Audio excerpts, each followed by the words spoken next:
Welcome to the Jeff Crilley Show. And now, here's Jeff Crilley. Welcome back to the Jeff Crilley Show. My next guest is Alma Hall. She is a longtime friend of the Jeff Crilley Show. Welcome to the show, and you're on a mission, aren't you? I'm on a mission, a taco mission. Okay, tell me about that.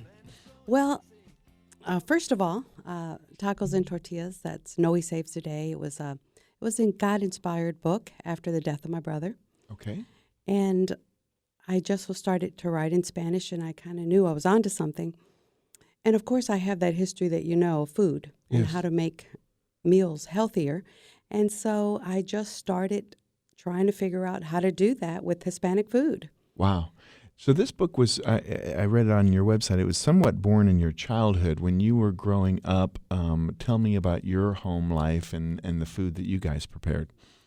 Well, I grew up in a very traditional family, Mexican family. My mother was first generation here from Mexico.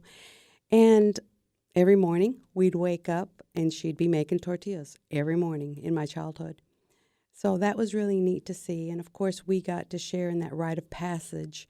Once we got to a certain age, we would get in the kitchen with her grandma or mom. And we would, of course, start with learning how to do the dough. Mm-hmm. And then how to make the little balls. Right. And then, of course, how to roll it out.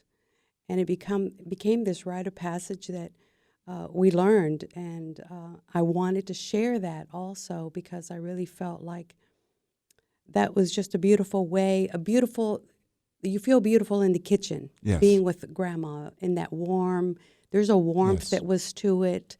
There's the smell of Yes. the tortillas, and then the beans were going and the rice was going, and it just was that place where it made you feel good. And even today when I go to certain places, I thought, wow, you get that comfort, of grandma or mom in the kitchen. And Absolutely. No, you painted a great picture there.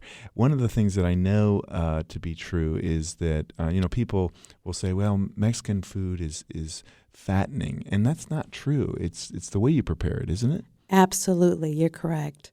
And that's what I've been able to take apart. One thing I learned is how to take apart meals to make them healthier. Of course, I have not figured out how to take apart Cheetos and make those healthier yet. But as far as some Mexican foods, I do, like, for example, tortillas. One of the things that you can do is instead of using the lard, Mm-hmm. you could use the coconut oil. And then the kinds of course, the flours and the things. And I have to tell you, they're absolutely deliciosos. Oh, my. All of every way I've tried has come out just wonderful, and I get so many compliments. So, and with a lot of different meals also. And now we want to reach the next generation, and childhood obesity, as we all know, is an epidemic. So tell us about your book and how that speaks to children. Well, the way it speaks to children is it has some different recipes in the back. Okay. So this is what's kind of neat about it. It also has abuelita's flour tortillas, but it also has the tortillas using the coconut oil. So it's kind of like it's an interactive thing. It's not like you just read the book. It's like, okay, let's go get these ingredients. Let's get involved. Let's figure out how to do these. And I also have a lot of suggestions. Instead of the sour cream, why don't we do some Greek yogurt? And so I'm kind of reaching the children young. Yes.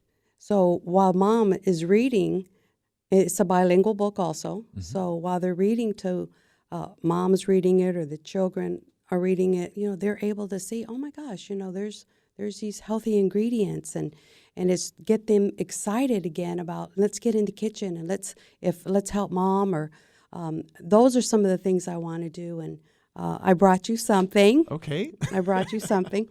So what I've done is I came up with this idea that how cute would it be to have a book and have it already in the tortilla warmer. Oh, that's awesome. So the What a book great comes with the idea. tortilla warmer, and then also a little aprons. They come with these little aprons. How So cute. that's the way it's making it interactive. So the kid's going to say, oh my gosh, let's get in the kitchen and start, Mom, let's get in the kitchen and start cooking. And so that's going to inspire them to get in there. And then, of course, once they make their little tortillas, they'll kind of have them all in this little warmer, and I could just see them. Yesterday I had my release party, and people were wanting me to sign these books to these children, and I just was so excited that some of these people were sending their books to like Africa and mission fields and Mexico and England. Carol was sending it to England, and I thought, oh my gosh, I just thought how exciting that these children all over, not just America, but all over the world, are going to see this book, and they're going to be inspired to do something healthier. Absolutely. Well, your eyes just light up when you talk about it. Let's talk about the bringing families together, because I know that many families are on the go, and dinner is often fast food, and it doesn't have to be that way. You can find time to cook with the family. Let's talk about that. Absolutely. Yes, you can. And a lot of it is just finding some ingredients that you always have at hand. So you're not sitting in front of the refrigerator like me sometimes and thinking, oh my gosh, what am I going to make tonight? So those are some of the things that I have a cookbook that's coming after that, and it's going to have the staples. Kind of what are some of the things that you could have in your cupboard, in your kitchen, your refrigerator, that if you're in a pinch, you can get in there and make a healthy meal. Yes. Because a lot of times what happens is we get a TV dinner out, or we go to fast food, and that's not healthy. And so because I know that 40% of the Hispanic population, especially on this side of the hemisphere, are overweight, then I am passionate about making these small little changes. Yes. And it's not a big to do. It's, this food revolution it's really just getting back to basics. Yes. And teaching the children that there's healthy ways to prepare it. And I find that, when the family eats together, when the family bonds together over cooking, like you described in your childhood, the parents, the grandparents get to know more about what's going on in their child's life. So there's a lot of benefits to cooking and bringing the family together. And that is actually one of the second things that I'm very passionate about. There's a picture of me here with my family, and we're sharing a meal. And,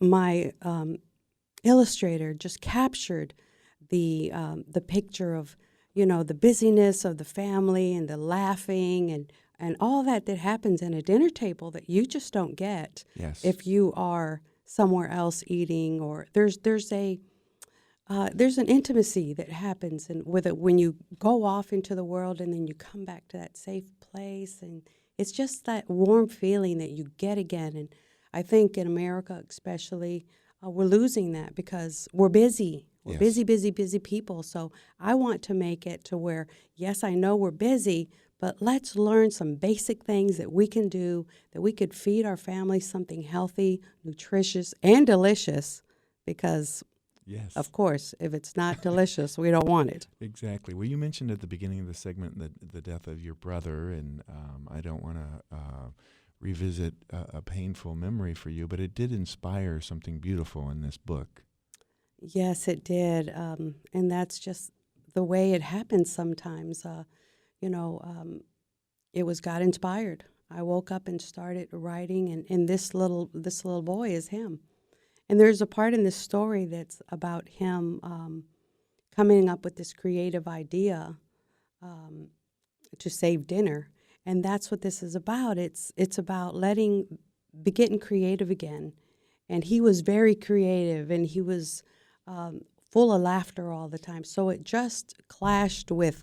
It was like his creative nature and my foodie nature just collided, and I love this beautiful book was birthed. Do you feel his spirit? You feel him smiling?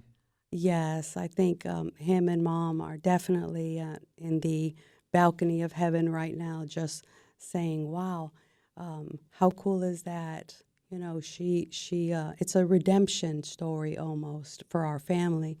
But what I've also done with the book is a lot of things are getting lost in tradition. And so one of the things that I've added to all of my books that are coming, but this one in particular, it's something that we say all the time. Like, for example, this says feliz, feliz como una lombriz, which means I was happy, happy, like a happy worm. And in English, it doesn't sound like, but it's one of those things that it's passed down. Yes. And so my whole motto is love and food are meant to be shared. So pass it down. Oh, that's such a beautiful sentiment. How do people get a hold of the book? A couple ways. You can go on my website. It's www.ajfoodie.com. And then you also can go on Amazon and find it there.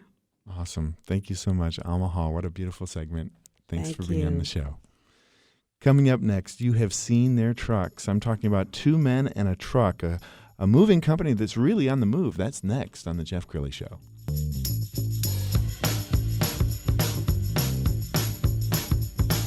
More of The Jeff Crilley Show coming up.